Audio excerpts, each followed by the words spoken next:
Hi, good day to all of you, wherever you are and whatever time you're watching this video. Michael Corley and I are very excited to be here with you today, participating in your course, The Future of the Philanthropic Sector, Experiential Learning with the Patterson Foundation. I'm Joni Steinberg at the Patterson Foundation as a Patterson Foundation consultant, responsible for advancing philanthropic leadership initiative, encompassing programs to strengthen the capabilities of emerging philanthropic leaders. These programs are all through collaborations with the Lilly Family School, and they include the Fellows Program, populated only with master's graduates of the Lilly Family School program, collaborative efforts in a course like this, and also providing stipend support for Lilly Family School students completing internships with the Patterson Foundation's nonprofit partners. In the near future, you all are going to have a study away experience. Each of you will be assigned to a team working with a TPF nonprofit partner to share your expertise, your knowledge, and your insights for the benefit of these organizations. Acting in this consultancy role may be new to you, working from the outside in an organization to help with organizational effectiveness. So today I will be interviewing Michael Corley, Senior Consultant at the Patterson Foundation. He's an exceptional resource with considerable consulting background and successes to share with you some guidance about the role of a consultant. Michael has worked across a broad set of disciplines as a leadership consultant, advising CEOs, executive directors, and others to help drive organizational results. So before we start with consultancy questions, Michael, could you please share with the group more detail about your own consultancy background? Joni, thank you. I'll be happy to. And hi, everybody, whenever you're watching this. I've been a consultant for 12 years now. Prior to that, I was in the private sector and had an opportunity to run a good-sized organization, always pursuing that almighty dollar, like I said, in the for-profit sector. Introduced to philanthropy in the nonprofit sector, like I said, about 12 years ago through my work with the Patterson Foundation. And from that, I've been able to launch my consulting practice, working heavily with nonprofit organizations, board senior leadership, and foundations as well, in the capacities that Joni said. So I'm looking forward to sharing what I know and hopefully helping you all out when you come down. Michael, thank you. To get started, could you very broadly share how you would characterize the primary role of a consultant? Yeah, that's a real interesting question, and there's not a standard answer, but the client, the nonprofit, need some help on something. They've got an opportunity they want to explore, and they may say, gosh, I need some outside either expertise, or I just want an outside fresh set of eyes to help me think through this and even guide through this, to speak to people about this, to encapsulate and learn the information. So one of the approaches is to clarify the objectives. So getting back to every consulting assignment is different, but what does the CEO want in this case? What does he or she want and need? So clarify those objectives and help them think through new opportunities and new angles of whatever this issue is. And that's probably one of the most critical roles. Several of you may say, well, I don't have the experience to be a consultant. Totally disagree with you. You're bringing in a fresh set of eyes, and that's the value. Be curious. Ask a lot of questions. By asking questions, you're really helping the stakeholders, whomever you're speaking with, think through the opportunity. You may think it's a real silly question or so basic I should know this answer. Ask it. Ask it because it may be a simple answer. But by answering, somebody else is hearing how the CEO answers, somebody else is articulating and thinking through what you're asking. So there's immense value in giving people an opportunity to talk and to share and to think. That's not anything we take a lot of time doing nowadays. And another thing to do, Joni, is to frame the approach. A lot of these groups will look to you as just, I don't have time to worry about this. I don't have time to think about it, but I know it's really important. So frame an approach. And this is very simple, simple project management. We're going to spend the first hour talking about your objectives, understanding your mission, you asking very specific questions. And on hour 2, we're going to talk about and you lay out a plan with the caveat that it could change as you're learning information through your discussions. So they're looking for somebody to help guide them throughout the process. I will say in this capacity of working with nonprofits, it's really important to understand the mission and the culture of the organization.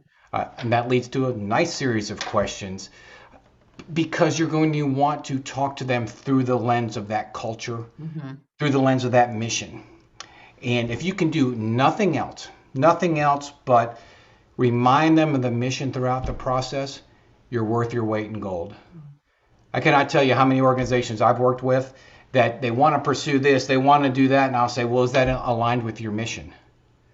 Oh, well, mission. We're a nonprofit. It's about mission. So those are some of the roles, and we'll probably get into more of it, Joni, but from a consulting perspective. Right. Well, you add a lot of good perspectives there about being a consultant in an organization. Many of those topics say that you are expected to be a smart, capable person coming into this organization to provide some guidance. But organizations have lots of smart, capable people working for them. What's the advantage of an organization of bringing someone in from the outside? Yeah, it's we joke about consultants. Joni, you and I were joking about this. A consultant is somebody who flies in from 50, 100 miles away, and all of a sudden they're dubbed an expert. And it's because they bring in a fresh set of eyes. They're not in the day-to-day. And so certainly in your role, everybody's role, you will be bringing in a fresh set of eyes to any organization that you work with. So that's absolutely invaluable. By asking questions of everybody, you will get the answer. The answer will evolve. Because, Joni, you're right. The experts are there. They really probably know 95% of all the answers to any project they're embarking on. But sometimes they just need somebody to ask them questions and to prompt them, and to prompt the person that doesn't usually speak. You'll probably meet with groups of people, or the CEO and a program manager, and you will be in a position, you as the consultant will be in a position to ask questions that the program manager wouldn't be in a position to ask because that's their boss in the room. And you go, oh, that can't be, but it really is that dynamic. As a consultant, you can help them work through that. And provide focus. You've got to provide focus when you're in, we've all been in those meetings where we just talk and things, we brainstorm and it's great. Well, and that happens in organizations all the time. Well, who's going to focus that discussion?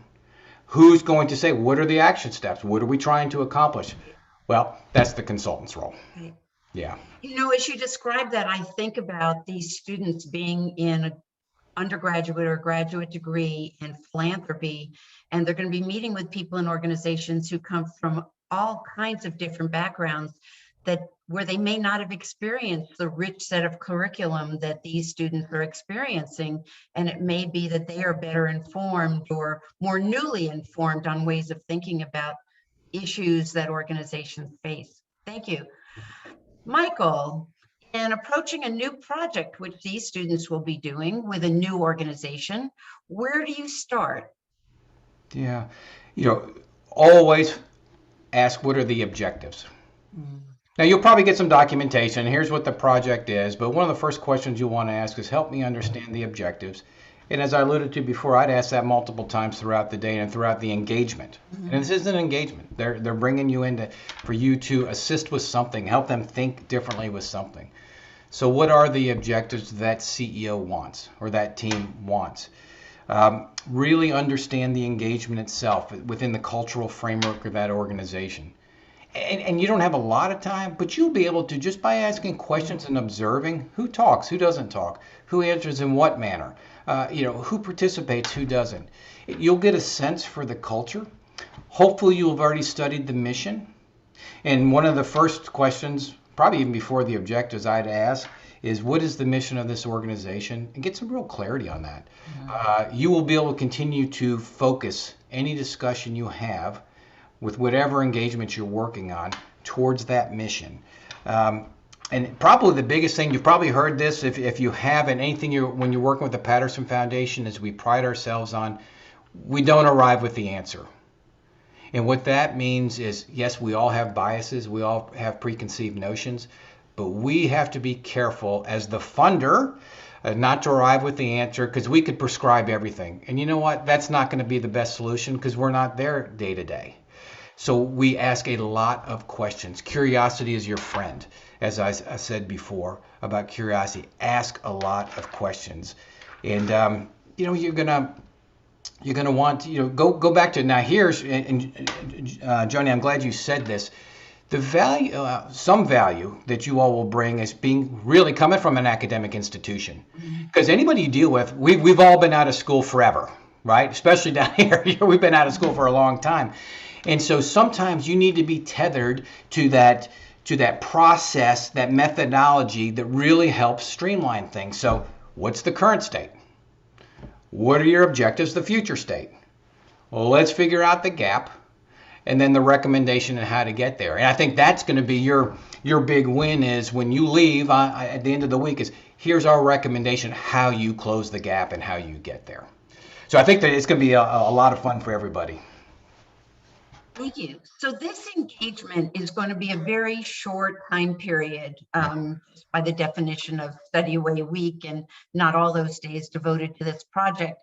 But if you had more time, an ability to go beyond those meetings, are there other steps for the consulting team for, excuse me, let me back up a minute. Yeah. I really want to ask, what are the next steps for consulting team? I got ahead of myself. Go ahead. Yeah. So again, in this short environment, you're going to work with a team. So it's going to be team brainstorming, both with the client, with your client, but also with your group. Mm-hmm. So when you get back to the hotel, and or if it's remote, whatever the case may be, you're going to make sure you digest and you understand and you talk through what you heard, because you're going to have multiple perspectives even within yourself. And then you're going to work towards aligning your direction, your recommendations. You'll have 100, but maybe not that many. You'll have quite a few. But what are the best? What are the most appropriate, given what you're learning about in the situation, that the client can then take action on over the next period of time? Okay, very good. So if you had more time and resources, are there categories of resources that you might seek that could be of value? They may not be possible within the definition of this particular engagement, but just to have these students thinking beyond this particular example. Yeah, and that's the only unfortunate thing we're having to compact this, because yes, to interview the stakeholders, all the stakeholders, volunteers, donors, other foundations, other nonprofits, clients, the beneficiaries themselves, invaluable information. So in future consulting assignments, you really want to take the opportunity to do that. And then you'd have to structure the questions appropriately. That's a whole, marketing research or whatever class it is. But yeah, and then there's just data out there that you can use that most people don't use data effectively. What do they have in-house? What can you find outside? What can you find demographically? All that stuff is very, very important. It may be pertinent to whatever challenge the organization's going through.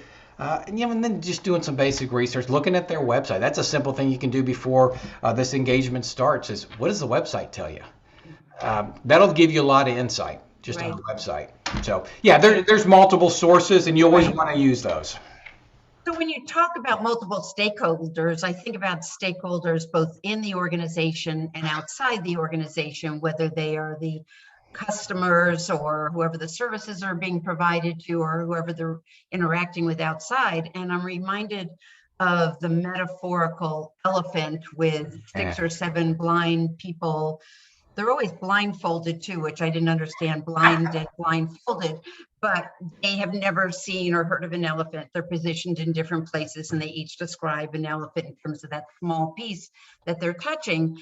And it really is a good analogy to organizations, that any of us in an organization often just see that piece, And while there may not be time on this project, getting input from a variety of people who are engaging either with the organization, this kind of project, has a lot of value. They have different viewpoints. They have different things that they can add to your understanding of the problem.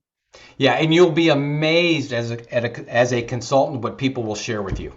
Mm-hmm. And sometimes it's like, oh my Lord. but because you are you become a trusted resource to them.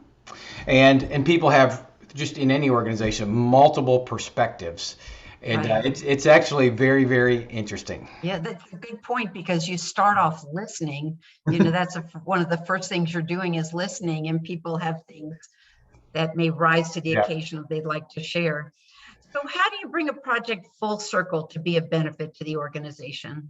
Yeah, I think in this case it's going to be important that there's a lot of back and forth. Now, again, this is going to be on an abbreviated time frame, and that's going to be clarifying. It's going to be, this is what I'm hearing you say.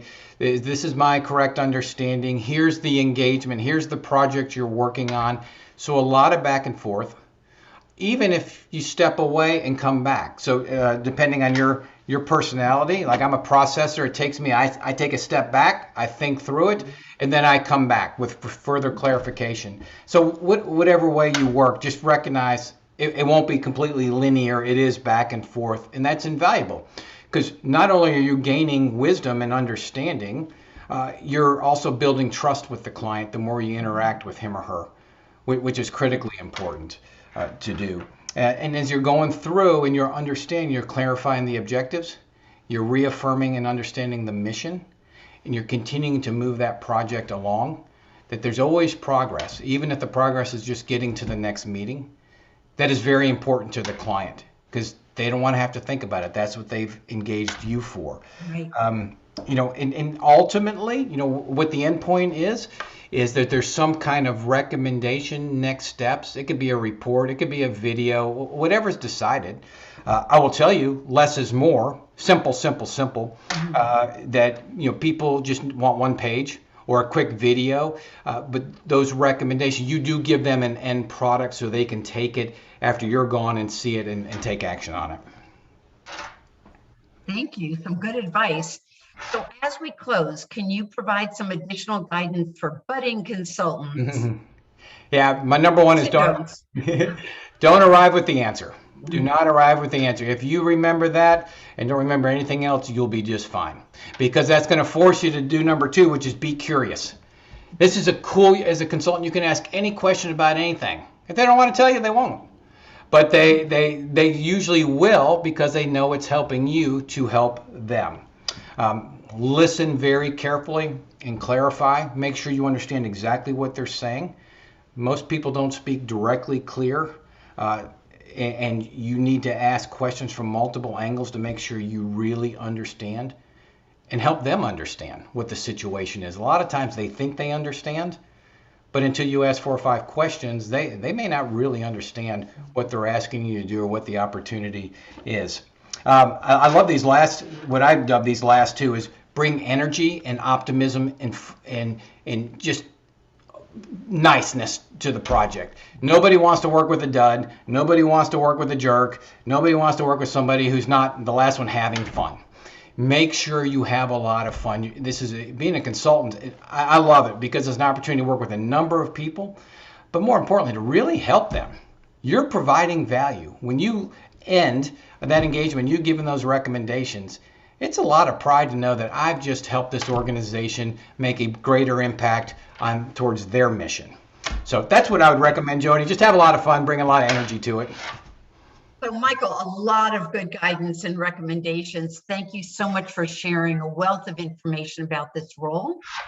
And to you students, we would really like to remind you that you're here, that we really appreciate you coming to do a study away program and having a chance to make a real difference in this community with your assigned organization, our partners.